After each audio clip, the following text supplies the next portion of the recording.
So, is there like a list of weird rules I have to follow or something? I asked, because I can be kind of a smartass sometimes. Only one rule on this job, kid, Stanley said. Don't die. He wasn't joking. Stanley handed me a heavy 3-cell mag light and wished me luck before pulling the security gate down over the abandoned hospital's entrance and locking it. Listen, he said before turning away. It's not a rule, just some good advice. Try to stick to the upper floors. The hallways are narrower and ceilings are lower. That'll give you a little bit of an edge. What? What's supposed to mean? I asked, but he was already hobbling down the hospital's front steps to the company truck idling at the curb. You'll be okay, he called over his shoulder. I got a good feeling about you. I didn't want this job. Fact is, I didn't want any job. My father says I'm shiftless and lack ambition. He never says that to my face, but he never bothers to check the room to see if I can overhear him, either. Mom claims that I just haven't found the right spirit guide to illuminate my life path. She's really into all that new age stuff. My girlfriend, I should probably say ex-girlfriend, since she's been ghosting me for the past 5 days, thinks I'm depressed. I used to work in the mailroom at an investment firm downtown. To me, it was just a job, not a career. I was pretty ambivalent towards stocks and bonds, the market, and getting promoted to an office upstairs. While the other mailroom employees were networking, building relationships, and going the extra mile to get noticed, I just dropped envelopes off at people's desks. A smile and a nod was pretty much all the social interaction I could handle. Then the pandemic hit, and I was laid off. My roommates made the most of it. Anita delivered for Grubhub and learned to play guitar online. Sanjay worked from home. He actually wore pants to his Zoom meetings. Me? I sat in my room listening to creepypasta narrations on YouTube, which is where I got the idea for the weird rules joke that Stanley didn't get. And every once in a while, when I was feeling particularly motivated, I'd play a couple levels of Candy Crush Saga. I never wore pants. If it weren't for the home screen on my phone, I wouldn't have even known what month it was, let alone what day of the week. I didn't want anything. I didn't care about anything. I didn't do anything. Sometimes I would check my own pulse, just to see if I was still alive. The only way the level of suckitude in my existence could increase was if I had to move back in with my parents. That became a real possibility when they started lifting the pandemic restrictions and my unemployment benefits ran out.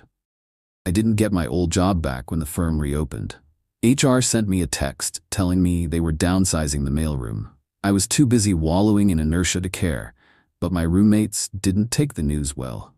The first time I couldn't come up with my share of the rent, Anita and Sanjay gave me an ultimatum.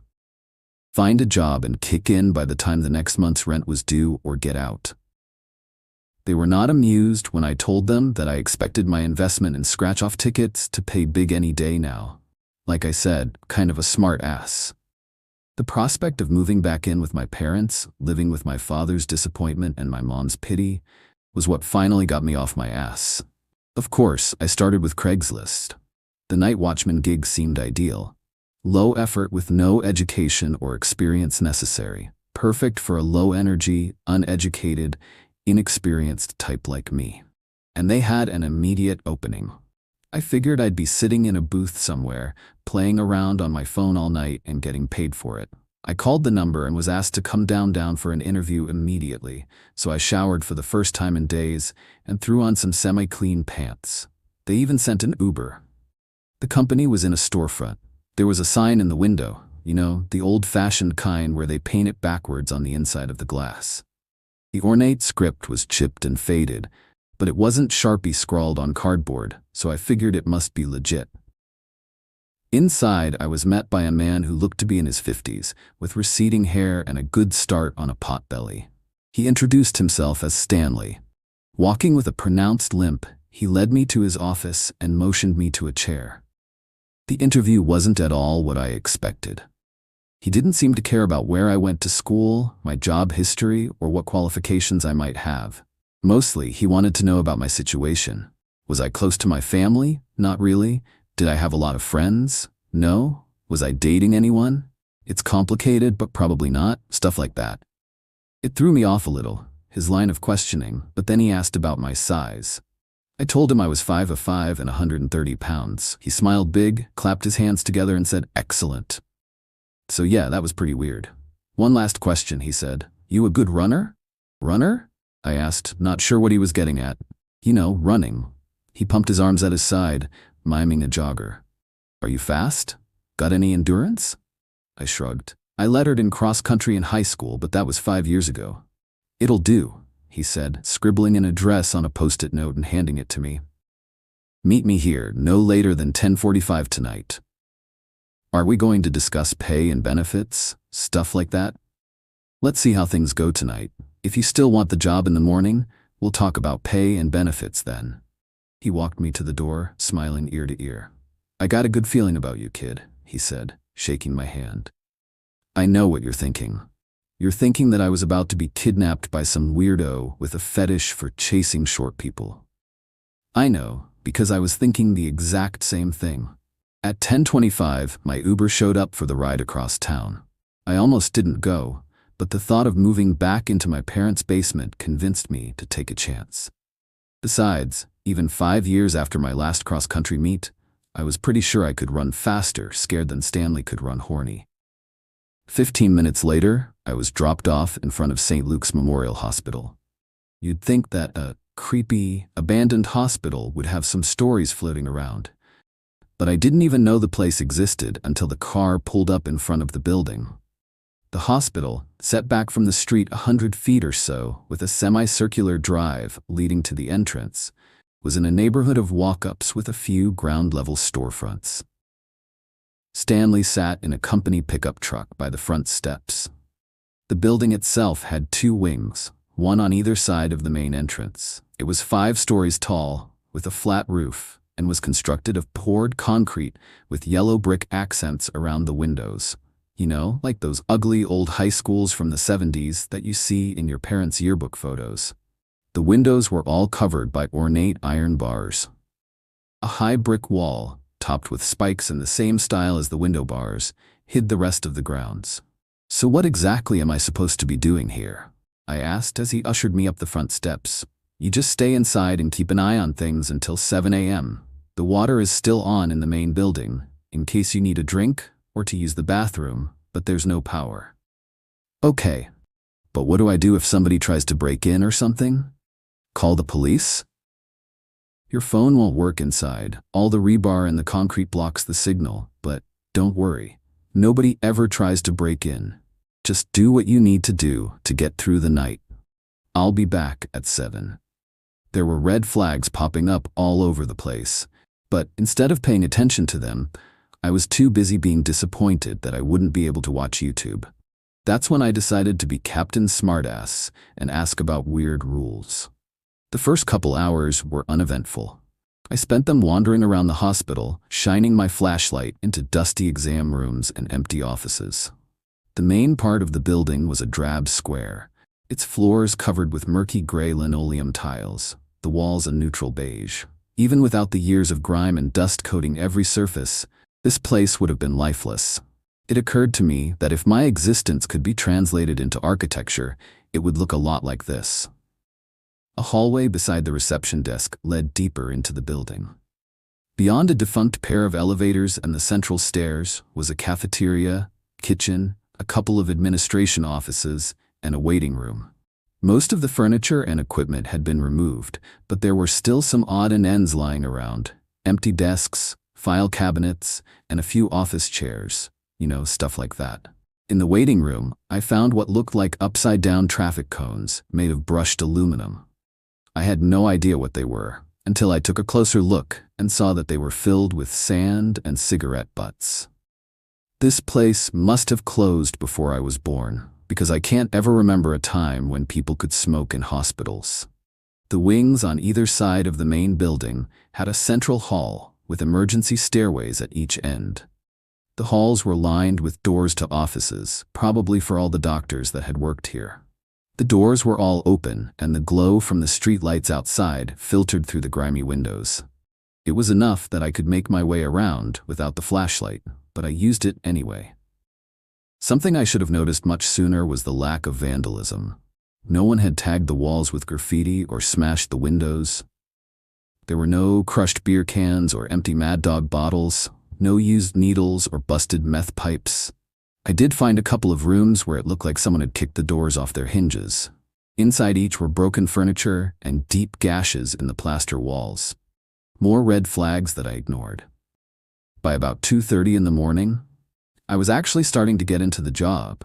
For the first time in recent memory, I was actually engaged with the world around me, instead of being lost in my phone screen. There was this low-grade buzz in the back of my head. It kind of reminded me of the way I felt running a new cross-country course at an away meet or going on a first date when everything is new and fresh and maybe a little bit scary. Describing a hospital that's been abandoned longer than I've been alive as new and fresh is crazy, I know, but that's how it felt. Then I heard the crash. It was far away and faint, but noise carried on the dead air hanging in corridors. It sounded like it came from below. I had seen a sign for the basement back at the central stairwell, a diagonal arrow pointing downward with the words laundry, storage, boiler, and morgue beside it, but I hadn't been down there. As much as I was digging the whole explore an abandoned hospital vibe, I wasn't ready to go poking around in an old morgue yet. Just about the time I had myself convinced that a stack of junk somewhere had finally lost its battle with gravity and toppled over, I heard more noises. Thunks, bangs, and scrapes. I was standing in the corridor of the north wing, maybe 20 feet from the junction with the main building. Past the entrance lobby and reception desk and around the corner were the central stairs and basement access that I had seen earlier. That's where the noises seemed to be coming from. "Stanley? That you?" I called out into the darkness. My voice was a weak, dry croak. The beam of my flashlight trembled. "Hazing the new employee, huh?" At the far reaches of my flashlight beam, spindly fingers like the legs of an enormous spider curled around the corner of the hallway beside the reception desk. Slowly, a head emerged into view, high enough above the ground that it nearly brushed the ceiling. It was elongated, with skin the color of moldering leather stretched tight over skull-like features.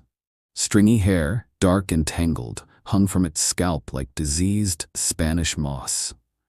Its eyes were 2 coins at the bottom of a stagnant well, reflecting dull silver in the beam of my flashlight. Then it smiled, revealing row upon row of jagged, serrated teeth. "Geez, a fucking son of a bitch shit," I screamed as I turned to flee. I remember that distinctly. Weird, the stuff that sticks in your head when you're terrified. I ran in a blind panic, with no plan or purpose other than to put as much distance between me and that monstrosity as possible. It pursued, of course, because why wouldn't it? That's what monsters do. They pursue people and then kill them, usually in the most horrible and painful way possible. I could hear the staccato clacking of its talons or claws or whatever nightmarish appendage it had for feet on the linoleum tiles behind me. The sound grew louder, but I didn't dare turn to look. At the end of the hall, I slammed through a door and found myself on the emergency stairs. There was no place to go but up. By the time I reached the first landing, marked by a sign reading surgery, the thing crashed through the access door below. I flung myself into the second-floor hallway, dodging a few wheelchairs and gurneys that had been left behind as I bolted back towards the main building. Halfway along the corridor was a nurse's station. I dove under the counter and turned my flashlight off, just as I heard the creature burst through the stairwell door. The sounds of the creature's pursuit slowed, claws or talons still clacking against the linoleum, but at a deliberate, more measured pace.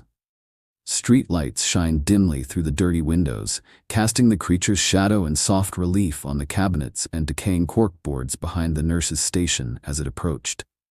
It stopped just on the other side of the counter from me. Only a thin sheet of veneer-covered plywood separated us. Its spider-like fingers curled around the edge of the chipped Formica worktop, spiked tips tapping impatiently on the underside of the counter just inches from my face. My skin tingled, and I could feel the blood coursing through my veins. I covered my mouth with my hand. It sounds insane, but I wasn't sure if I was going to scream or start giggling.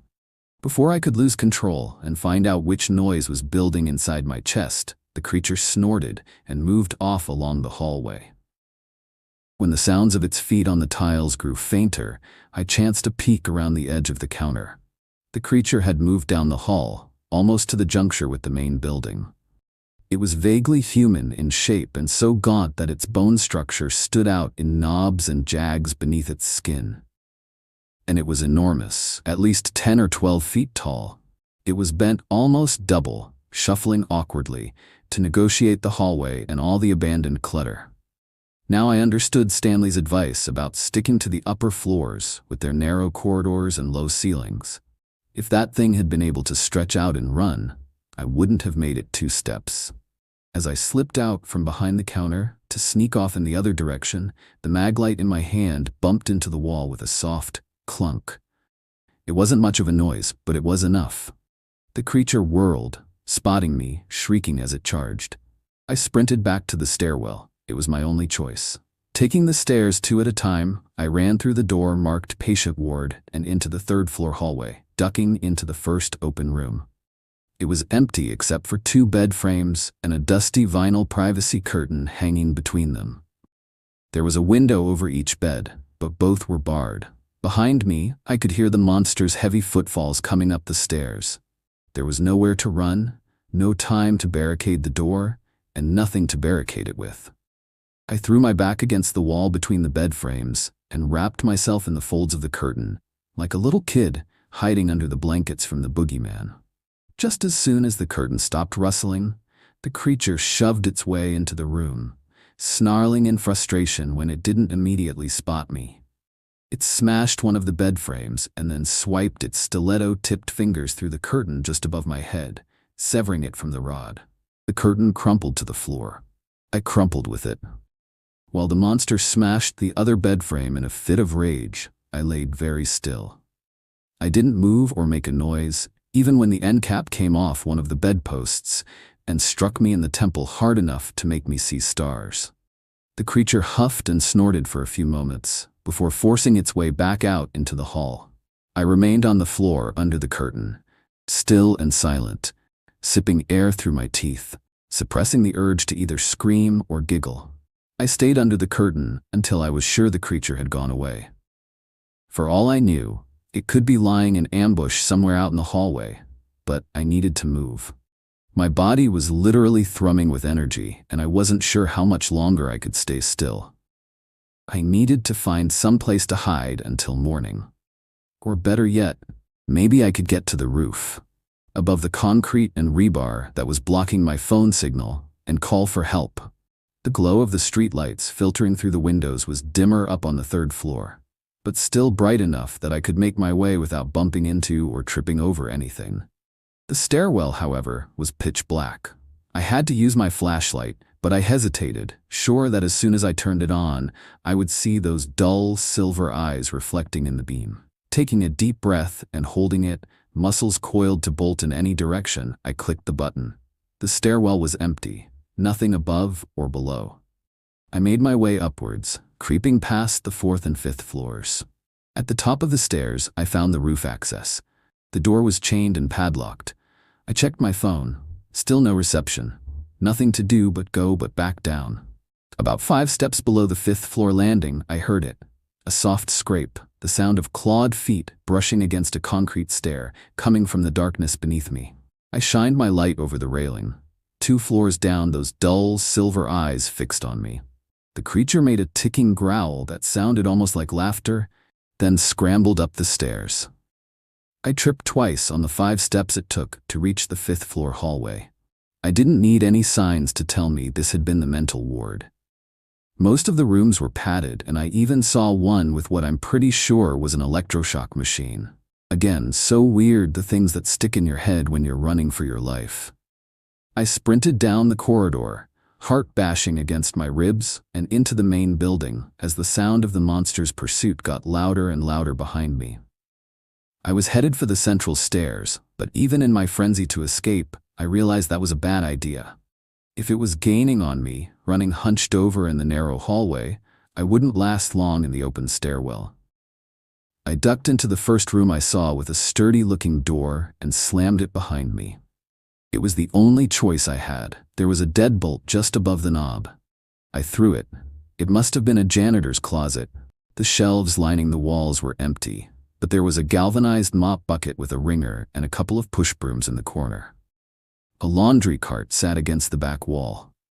None of it was of any use to me. The boom of the creature's first impact against the door was deafening in the small room. Bits of plaster sprinkled down from around the frame. Another boom, and I thought I heard the crack of splintering wood. I grabbed the mop bucket, brooms, and laundry cart and shoved them all against the door. Stupid, yeah, but I couldn't think of anything else. I tried to pull the shelves down too, but they were bolted to the wall. The sound of cracking wood was unmistakable on the third impact. I didn't have much longer. I cast the beam of my flashlight desperately around the room, looking for something, anything, and that's when I spotted it. A sliding panel on the back wall, maybe 2 feet square. I grabbed the handle and yanked it up. It was a laundry chute. Behind me, the closet door burst inward, smashing the cart, brooms, and bucket against the wall. I dove into the chute headfirst. About 6 feet down, I stopped abruptly, then started to rise. Shining the flashlight between my knees, I saw the creature's arm. It had reached into the chute up to its shoulder and managed to snag me by the heel of my sneaker. I wedged my back and arms against the walls, trying to pull away, but it was too strong. No matter how hard I fought, I was dragged upwards, my sweaty hands and arms squeaking against the sheet metal of the chute. Curling my shoulders inward and tucking my chin to my chest, I was just able to grab my dangling shoelace with my fingertips and pull. It came untied. My foot slipped out of my shoe and I plummeted downward. I managed to slow my descent a little by pressing my hands and feet to the walls, but not by much. When I hit the unyielding floor of the laundry room 5 stories below, I hit it hard. The world went black. When I came to, I found myself at the far end of a large, rectangular room. The walls on either side were lined with industrial-sized washers and dryers. The door at the other end was open to the rest of the basement. From the darkness beyond, I could hear the creature prowling around, coming closer. I was trapped again. My only choice was to hide. Pulling open the door on one of the front-loading dryers, I saw that the basket was big enough for me to crawl into, but the door itself was glass. The washers were the same, and I had no doubt that those dull silver eyes could see just fine in the dark. That's when I noticed the space between the wall and the back of the machines, just wide enough for someone to squeeze in to service the water hookups and dryer vents. I clicked the flashlight off and sidled in behind the dryers. It wasn't long before the monster showed up. The first thing it did was yank open the doors of each washer and dryer, peering into the baskets. I would have silently congratulated myself for my own foresight, but at the time I was busy pinching my nostrils shut. The dust and lint was tickling my nose, and I felt a sneeze building in the back of my sinuses. Hiding behind the washers would have been the better choice. The creature reached the end of the row and seemed to deliberate for a long moment, while I stood, holding my nose, unable to even breathe. About the time my chest started to spasm, the thing snarled and stomped off, backhanding washers and dryers as it went. It smacked the dryer I stood behind with enough force to send its upper edge crashing into the wall. If I hadn't ducked in time, it would have crushed my skull. Working my way out was tough. Doing it quietly was even tougher. Some of the dryers were still tilted back against the wall from the impacts, and I had to get down and crawl underneath on my side to get past them. By the time I reached the end of the row, I was completely covered in dust and lint. Judging by the sounds coming out of the darkness, the creature had left the laundry and gone off to the right. I went left, another mistake in a night filled with them. The hallway dead-ended at a door. Even before I covered the flashlight lens with my hand, clicked it on, and let a sliver of light slip out between my fingers, I knew what the sign would say. Morgue. It was the last place I wanted to be, and when I sneezed, it became the last place I was most likely ever going to be. Some dust or lint must have drifted up from my shirt. The sneeze came so suddenly that I didn't even have a chance to try and stifle it. And of course it was loud, because that's just how my night was going. Off in the darkness, the creature snorted and charged back in my direction. There were no low ceilings or narrow hallways to slow it down. I yanked open the door to the morgue and ducked inside. I had no other choice. Are you seeing a trend here? I've watched enough crime scene shows to recognize an autopsy room when I see one. There were 3 stainless steel tables evenly spaced in the middle of the room. Above each was the dish of an examination light, hung from the ceiling on an armature, all of them dripping cobwebs. Behind the tables, the walls were lined with cabinets and worktops, still cluttered with all the tools necessary to carve somebody open and figure out what killed them. What I had never seen in a crime show morgue was a half-dozen human skulls, decoratively arranged on a work table like trophies. I had to blink, just to make sure I wasn't imagining it, but the one in the middle had a samurai sword shoved through its temple, with the ends bent upward like rabbit ears. "Oh, this is bad," I moaned. At the back of the room, another door, thick and insulated, stood open. It led to the walk-in freezer, a dead end to the dead end. The sounds of the creature's approach were getting louder, and there was no place else to go. Once I stepped inside, I realized that I had just jumped out of the frying pan and into the fire.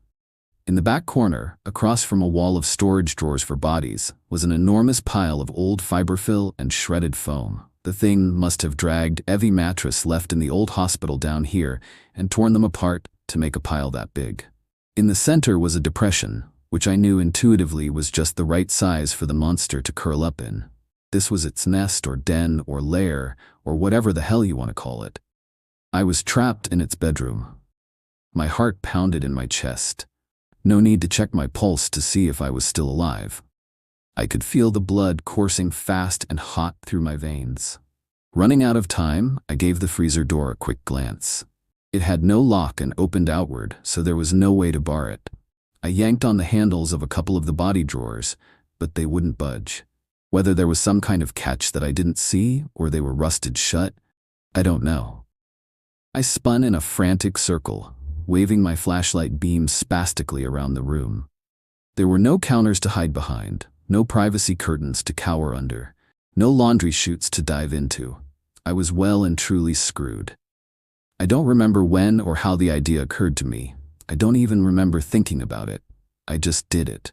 I dove into the fiberfill, where it lay piled against the wall, and burrowed as far back as I could. The stench was awful. I had to grit my teeth against my gag reflex. Just as soon as I clicked my flashlight off, the creature announced itself with a low growl and the clack of its claws on the tile floor. It paced for several seconds, breathing heavily, before I heard the sound of screeching metal. It was ripping open the body drawers looking for me. That went on for several moments, before its footsteps retreated back to the autopsy room. Even under all the shredded mattress stuffing, I could hear it rummaging around, making frustrated chuffs and snorts. The rummaging sounds didn't last long. There really wasn't a lot to rummage through out there, and the creature returned to the cold storage room. It paced for a while, the ticking of its claws on the tiled floor almost becoming monotonous. Then, I actually heard it yawn. A moment later, I could feel the mattress stuffing being displaced by the weight of the monster as it crawled into its nest, fluffing and tamping the fibers until it got comfortable. Soon, it was snoring. I'm the thing under the monster's bed, I thought, and came dangerously close to bursting out in laughter. I waited, biting my knuckle, still fighting that insane urge to giggle. My heartbeat roared in my ears. Muscles coiled under my skin, ready to explode with kinetic energy. My whole being was energized to fight or flee. Inch by inch, I dug my way out from under the mattress stuffing. Once free, I looked back over my shoulder toward the sound of low buzzing the creature made as it snored. There were no windows in the room, and there was no way I was going to turn on the flashlight, so other than the glimpses I caught running from it, I never did get a good look at the monster. Crawling on my hands and knees, carefully sweeping the floor in front of me with my fingertips for obstructions, I made my way out of cold storage, through the autopsy room, and back into the basement hall. With the door to the morgue quietly closed behind me, I finally felt safe enough to turn on the flashlight. By now, the batteries were getting weak, but they lasted long enough for me to find the central stairs and make it up to the corridor leading to the main entrance.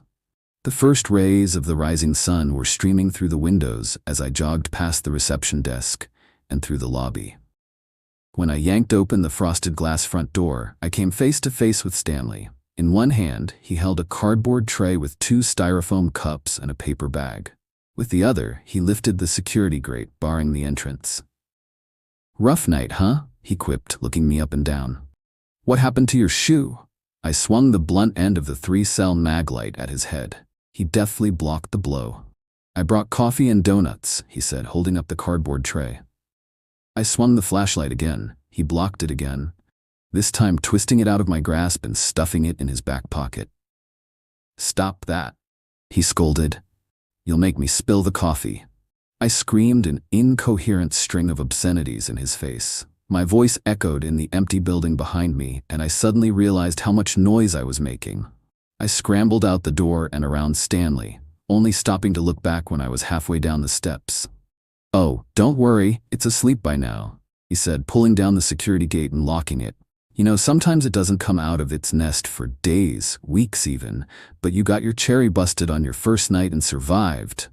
Good job. I had a feeling about you." "What the hell, dude? You know about the monster?" "Well, yeah, that's kind of my job, finding people to keep it occupied." "You mean to feed it?" Stanley limped his way down to where I stood on the steps, handed me a coffee and sat down, motioning for me to join him. Not knowing what else to do, I did. "There's cream and sugar if you want it. They only had glazed donuts.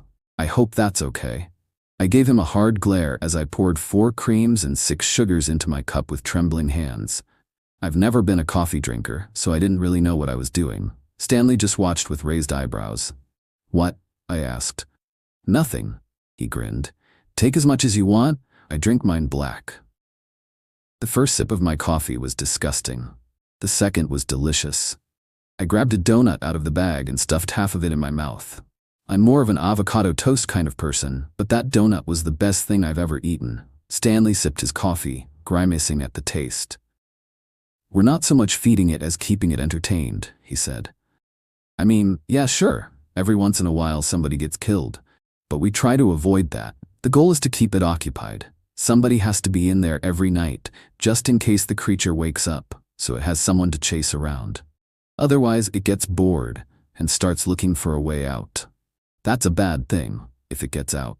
We've got a regular crew to run the halls, as we call it, but Russo had an unfortunate accident. That left a last-minute vacancy on the schedule, and I had to find a replacement." "By unfortunate accident, you mean got eaten?" "Nah, she got hit by a car, broke her pelvis. And you just grabbed the first idiot that walked through your door and applied for a job." He shook his head. "There were 3 other applicants. I picked you because I thought you had the best chance of survival, and if things didn't work out, you'd be the least likely to be missed." "Hey, I got parents, I got roommates. If I disappeared, they would notice." "Yeah, sure, but would they miss you?" He had me there. "You could at least be a little more specific in your help wanted ads." Stanley snorted at that, almost shooting coffee out of his nose. "Yeah, right." He held up his hands as if framing a newspaper headline. "Help wanted, monster bait, competitive pay and benefits, no experience necessary." I shrugged and ate another donut. I guess he had a point. "What happens?" I asked around a mouthful of sugar and carbs. "If it gets out, I mean." "You ever hear of the Mill Saint Massacre?" It sounded familiar. Something that happened when I was in middle school, or maybe my freshman year, but I had only vague memories of the incident. Wasn't that when a drug cartel hacked a bunch of people up with machetes in some kind of turf war or something? I asked. "That's the story the papers got, but it wasn't a cartel and it wasn't machetes," Stanley said, nodding towards the hospital entrance with his chin. "So, if this thing is that dangerous, why doesn't somebody just kill it?" I asked. "Oh, people have tried. Guns, fire, electricity, crossbow bolts dipped in holy water, you name it. Never turns out well. Last one was a guy named Duane. He'd been running the halls for about 6 months. Showed up with a samurai sword one night. A samurai sword. Can you believe that? I tried to talk him out of it, but he was in no mood to listen. Never saw him again. Usually, when the creature gets someone, we find bits and pieces in the morning. Not with Duane. Always kinda wondered what happened to him." I opened my mouth to tell him about the skull I'd seen in the autopsy room, but decided against it. Instead, I grabbed another donut, my third, and tore a chunk out of the ring with my teeth. We sat quietly while I noshed on glazed dough and Stanley sipped and grimaced. Nobody knows how to kill it. We don't even know what it is, Stanley spoke, staring off into the distance. Some say it's a demon, others a genetic aberration. I think it's the physical manifestation of negative energy. That's the only explanation that makes any sense to me, but I can't claim it's better than anyone else's. What we do know is that it's been around for the better part of 150 years. The earliest reports come from just after the Civil War. We also know that destroying its nest is a bad idea. It just moves somewhere else, and a lot of people get killed before we track it down and find a way to keep it occupied again. Then why don't you? Stanley held up his hand and shook his head. Trust me, kid. We've been doing this a long time, longer than I've been around, and I've been around for a while. Everything you're going to think of on how to do things better has already been tried. We do it the way we do it because that's the way that works. Stanley paused to sip and grimace before continuing. The job pays $2,000 a week, full benefits, and we match contributions to your 401k. You'll work 2 to 3 times a week. I don't like to schedule people to run 2 nights in a row, so I won't need you back here until Thursday. Are you insane? I sputtered, spraying half-chewed donut with each word. A soggy crumb landed on the bridge of Stanley's nose and stuck. He brushed it off with his thumb. No way in hell I'm going back in there. You need somebody to play hide-and-seek with a monster. Do it yourself. Or are you too scared? I ran those halls for 8 years, kid. He reached down and pulled up the cuff of his chinos, revealing the titanium shaft of a prosthetic leg. Things went sideways one night. Oh, sorry, I muttered. Stanley shrugged. The company promoted me to supervisor. We try to take care of our people. It's not nearly as exciting, doesn't pay as much, and yes, occasionally I have to send people to their deaths. It sucks, but somebody gotta do it. We sat quietly, me shoving sugar-glazed dough into my mouth while Stanley sipped and made faces. I was starting to suspect that he didn't really take his coffee black. After a few minutes, he checked his watch and stood, limping down the remaining steps before turning to face me. Well, I gotta get to the office. Paperwork, you know. I'll see you Thursday night, 10:45. Don't be late. I shook my head in disbelief. Dude, I'm not coming within 10 miles of this place ever again.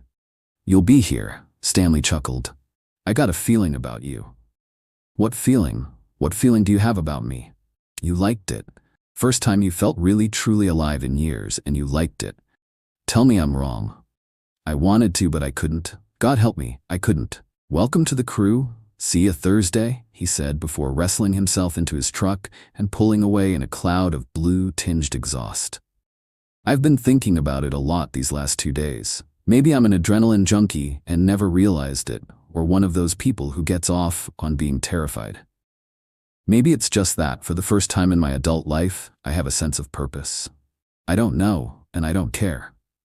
I've hardly touched my phone. I'm spending time out of the apartment, and I don't need to check my pulse anymore. Seems I've found that spirit guide to light my path that Mom always talked about, and it's a 12-foot monstrosity that shoves samurai swords through people's skulls.